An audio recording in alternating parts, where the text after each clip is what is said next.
ഒഡീഷ തീരത്ത് ഒരു ചരക്ക് കപ്പൽ മുങ്ങി അപകടം ഉണ്ടായതാണ്. ഇന്നലെ അർദ്ധരാത്രിയോടുകൂടി ഉണ്ടായ ഒരു അപകടമാണ്. ഈ അപകടത്തിൽ 24 ജീവനക്കാരുണ്ടായിരുന്നു. 24 പേരിൽ 2 പേരെ രക്ഷപ്പെടുത്തിയിട്ടുണ്ട്. കാണാതായവർക്ക് വേണ്ടി ഇന്ത്യൻ കോസ്റ്റ് ഗാർഡും ഇന്ത്യൻ നേവിയും സംയുക്തമായി തിരച്ചിൽ നടത്തി വരികയാണ്.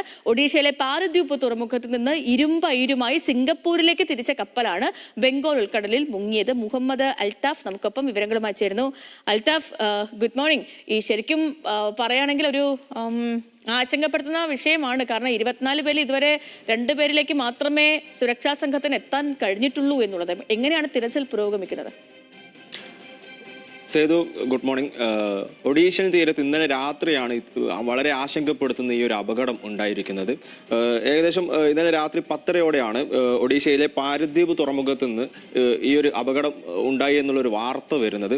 ഏകദേശം കഴിഞ്ഞ ദിവസം 2 ദിവസം മുമ്പ് ഒഡീഷയിലെ പാരദ്വീപ് തീരത്ത് നിന്ന് പുറപ്പെട്ട പനാമയുടെ പതാക വഹിച്ച MV ഓഷ്യൻ വിന്നർ എന്ന കപ്പലാണ്. MV ഓഷ്യൻ വിന്നർ എന്നുള്ള ഒരു കപ്പലാണ് ഇപ്പോൾ അപകടത്തിൽപ്പെട്ടിരിക്കുന്നത്.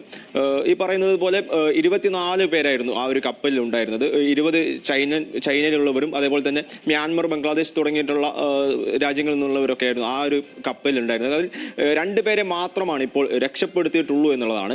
കോസ്റ്റ് ഗാർഡും അതേപോലെ തന്നെ ഇന്ത്യൻ നേവിയും എല്ലാം അവിടെ തിരച്ചിൽ പുരോഗമിക്കുന്നുണ്ട്, തിരച്ചിൽ നടത്തുന്നുണ്ടെങ്കിലും കൂടുതൽ വിവരങ്ങളൊന്നും ലഭിച്ചിട്ടില്ല എന്നുള്ളതാണ്. കപ്പലിന്റെ അവശിഷ്ടങ്ങളും മറ്റുമൊക്കെ കിട്ടിയിട്ടുണ്ട്, അല്ലെങ്കിൽ എന്താണ് നടന്നിട്ടുള്ളത് എന്നുള്ള കാര്യത്തിൽ കൂടുതൽ വ്യക്തത വന്നിട്ടില്ല.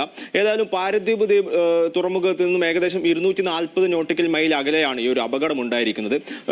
കോസ്റ്റ് ഗാർഡ് പറയുന്നത് എന്താണെന്ന് വെച്ചാൽ കഴിഞ്ഞ ദിവസം ഇന്നലെ ഉച്ചയോടുകൂടി തന്നെ ഈ ഒരു കപ്പലുമായിട്ടുള്ള ബന്ധം വിച്ഛേദിച്ചിരുന്നു, ഈ ഒരു കപ്പലുമായിട്ടുള്ള ആശയവിനിമയം വിച്ഛേദിച്ചിരുന്നു എന്നുള്ളൊരു കാര്യമാണ് കോസ്റ്റ് ഗാർഡ് ഇപ്പോൾ വ്യക്തമാക്കുന്നത്. അതായത് ഏകദേശം ഒരു 200 നോട്ടിക്കൽ മൈൽ കഴിഞ്ഞതോടുകൂടി തന്നെ ഈ ഒരു കപ്പലുമായിട്ടുള്ള ഒരു ആശയവിനിമയം വിച്ഛേദിക്കപ്പെട്ടിരുന്നു. പിന്നീടാണ് അപകടം നടന്നു എന്നുള്ളൊരു സൂചന ലഭിക്കുന്നതും അങ്ങനെയാണ് തിരച്ചിൽ നടത്താൻ വേണ്ടിയിട്ട് ഇവർ പോകുന്നതും. ആ ഒരു തിരച്ചിലാണ് ഇപ്പോൾ 2 പേരെ രക്ഷിക്കാനായിട്ടുള്ളത് എന്നുള്ളതാണ്. ഏതായാലും കൂടുതൽ പേർ ഇപ്പോഴും കടലിൽ മുങ്ങിക്കിടക്കുകയാണ്. അവരെ രക്ഷിക്കാനായിട്ടുണ്ട്, അല്ലെങ്കിൽ എത്ര പേരെ രക്ഷപ്പെടുത്താൻ കഴിയും എന്നുള്ള കാര്യത്തിലൊക്കെ അവ്യക്തത തുടരുകയാണ്. സേതു, ഓക്കെ, ശരി അൽത്താഫെ.